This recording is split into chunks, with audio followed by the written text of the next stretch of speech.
এই ধরনের বিপিএল করার থেকে না করাই ভালো ছিল। বর্তমানে যে বিপিএল যে 5টা দল নিয়ে গঠন করতেছে, তার বিপিএল নাকি 2025 সালে বিপিএল নাকি 5টা দল নিয়ে গঠন হবে।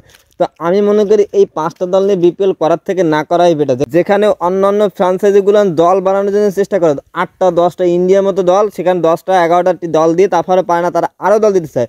সেইখানে আমাদের মানকৃপুত্র মোটে 5টা দল নিয়ে আয়োজন করতেছে, এমনকি এই কথা বলতেছে যে সময় মতো যারা 10 কোটি টাকা জমা না দিতে পারবে, দরকার হলে 4 টিম নিয়ে বিপিএল আয়োজন করবে। তারপরে চিন্তা করেন যে 4 টিমের একটা বিপিএল খেলা অনুষ্ঠিত হবে, সেটা কিনা আমাদের বাংলাদেশের প্রিমিয়ার লিগ, অর্থাৎ বিপিএলে আমাদের 4টা টিম নিয়েও কিন্তু হইতে পারে। তা আমাদের খেলার অবস্থা এখন কোন পর্যায়ে চলে গেছে যে আমাদের মানগির পুত্রা যে দলের এখন এত ঘাটতি পড়ছে যে আমাদের 5টা টিম নিয়ে আমাদের বিপিএল গঠন হইতেছে, যেটা বিগত কোনো বছরই হয় না। আর একটা আপনি চিন্তা করেন যে 5টা টিম নিয়ে কোনদিন বিপিএলই হয় না, কারণ 5টা টিম নিয়ে হয়েছিল একটা সিরিজ হয়, কিন্তু কোনো 5টা টিম নিয়ে আপনার কোনো বিপিএল, আমি মনে করি বিপিএল মতো এত বড় আয়োজন করার থেকে না করা বেটার ছিল। তার থেকে মনে করি এবছর যদি আয়োজন না করতো সেইটাই ভালো ছিল। আর এই ধরনের বিপিএল করার থেকে না করা সব থেকে ভালো ছিল। কারণ হচ্ছে যেখানে বড় বড় দলগুলো বাদ পেয়ে দিতেছে, ছোটো ছোটো দলগুলো টিম পেতেছে, সেইখানে আমি মনে করি এর থেকে না করাটাই বেটার ছিল।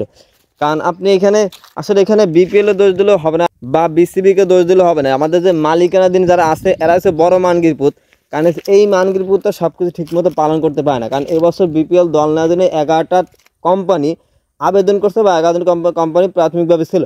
পরবর্তীতে একটা খুলনা, চট্টগ্রাম আর নোয়াখালী 3টা টিম বাদ পড়ার পর কিন্তু 8টা টিম ছিল, সেইখান থেকে বিপিএল 5টা দল নিয়েছে, 3টা টিম বাদ পড়ছে। সেইখানে 3টা টিমে বাদ পড়ার মধ্যে সেখানে ছিল বরিশালে একটা দল বাদ পড়ছে, এর সাথে সাথে ছিল আপনার রাজশাহীর 2টা দল নেওয়ার জন্য আগ্রহ দেখছিল, রাজশাহী থেকে একটা বাদ পড়ছে, আর এসে কুমিল্লা বাদ পড়ছে। এই টোটাল 3টা দল বাদ পড়ছে, বাদ পড়ে এখন 5 টিমে খেলা। আমি মনে করি এর থেকে বিপিএল আয়োজন করা থেকে না করে ভালো ছিল।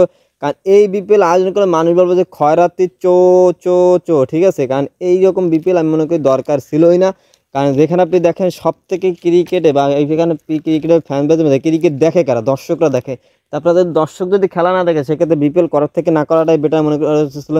কারণ আপনি দেখেন চিন্তা করেন, এখানে সব থেকে দর্শক বেশি হয় কুমিল্লার হয়, বরিশালের হয়, আমাদের খুলনার হয়। এই 3 অঞ্চলে আছে ঢাকার বেশি দর্শক হয়। এই 3 অঞ্চলে কিন্তু সব থেকে বেশি দর্শক হয়। সেইখানে সিলেটের কিছু হয়, চট্টগ্রামের কিছু হয়, এখন মানতে হবে এখানে সব থেকে বেশি ক্রিকেটার তৈরি হয় কিন্তু আমাদের খুলনা বিভাগ থেকে। সেইখানে আমাদের খুলনা দল নাই, খুলনার দর্শকরা খেলা দেখে, বরিশালের দর্শক, তারপর ছিল কুমিল্লার দর্শক। এখানে ফ্যান বেজটা কিন্তু খুব বড়। সেইখানে এখান থেকে এই 3টা গ্রুপ থেকে বা 3টা কোম্পানি থেকে কোনো প্রকার কোনো দলই নিয়ে নেয়, বা আমাদের 3টা বিভাগ থেকে কোনো দলই আসে নাই এবছর বিপিএলে। তো আপনি চিন্তা করেন যে কারা বিপিএল সাপোর্ট করবে। এখন আমাদের যে একটা অবস্থা, যে আমাদের খেলা দেখেন, আমাদের তো খেলা দেখতে হবে না, বাঙালি মানকৃপুত জাতি, আমাদের খেলা দেখতে পাবে না। আমি আমার কথা বলি, আমার এখন যে কটা দল আছে এর মধ্যে শুধুমাত্র ঢাকা ক্যাপিটালসকে পছন্দ হয়। এর একমাত্র রিজন হচ্ছে শাকিব খানের টিম, রিমার্ক হারল্যান্ডের টিম, যার কারণে কিন্তু আমার শুধুমাত্র শাকিব খানের টিমটাই পছন্দ হইতেছে। আর এখানে সম্ভাবনা সাব্বির রহমান থাকতে পারে, যার কারণে কিন্তু ওই টিমটা সাপোর্ট করতে হবে। আর আপনি একটা জিনিস চিন্তা করেন, যেখানে আমাদের অন্যান্য সময় 7টা 8টা দল হয়, সেইখানে 7টা দল মানে আপনি 3টা দল কমে যাওয়া মানে আপনি বোঝেন যে 3 করে 60টা প্লেয়ার কম সর্বনিম্ন। তো 60টা প্লেয়ার যদি কম থাকে, যেখানে তো ন্যাশনাল টিমে যে প্লেয়ার তারাই ঠিকমতো চান্স পাবে না বিপিএলে, তাহলে অন্য অন্য বিদেশি প্লেয়ার আর কি চান্স পাবে? তাহলে চিন্তা করেন যে আমাদের খেলাটা কোন পর্যায়ে চলে গেছে। এই ধরনের বিপিএল আয়োজন করার থেকে না আয়োজন করাটাই বেটার ছিল আমি মনে করি।